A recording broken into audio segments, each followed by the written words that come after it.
Hello everyone, I'm Nathan. Anyone who's watching this, welcome. Today I'm doing a response video and a little bit of a reflection video on the David French Civility Project speech. Now before I get into talking about what I thought about the speech and a few critiques and a few things that I think were said right, I would like to first point out that a little bit of a disclaimer, right? I'm very much into politics. I'm a heavily political person, and I do a lot of political things generally. I also self-identify as a conservative. I'm a conservative person generally, but I don't usually agree with the values of David French, especially his distaste, I guess I would say, for the current president of the United States. But going into this video, I had an open mind. And I would have to say, with all the recent events that have happened, specifically with the tragic assassination of Charlie Kirk, and the other pieces of political violence that have been happening recently, the two assassination attempts on Trump, as well as the other assassinations, such as the local Minnesota assassinations, and even getting into other types of violence that aren't specifically politically motivated, but still murders nonetheless, like the Ukrainian woman that was killed on a train in North Carolina. And all of these different pieces of information show a culture that is becoming more violent.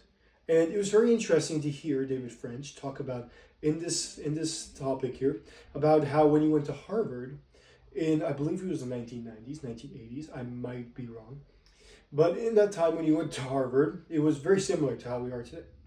Today, excuse me. It was very violent. There was a lot of violence.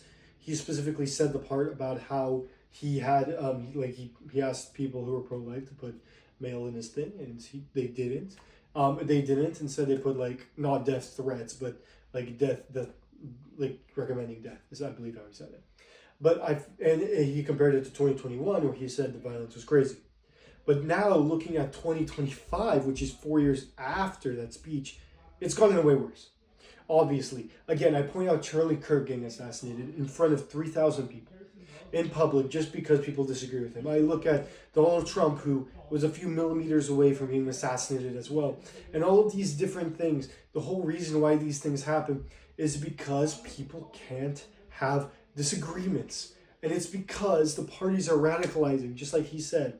So what we need to do, and I'm going to end this really soon because it's getting towards the time limit here. What we need to do, either as conservatives or liberals, as independents, or whatever you like to identify as, we have to, I know it's cliche, turn down the temperature. And by turn down the temperature, I mean listen to others.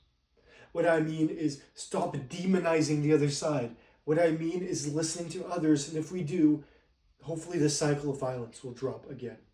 But remember, our biggest thing that keeps us all together in unity isn't our political beliefs. It isn't that we talk to each other. What it is our love for Christ.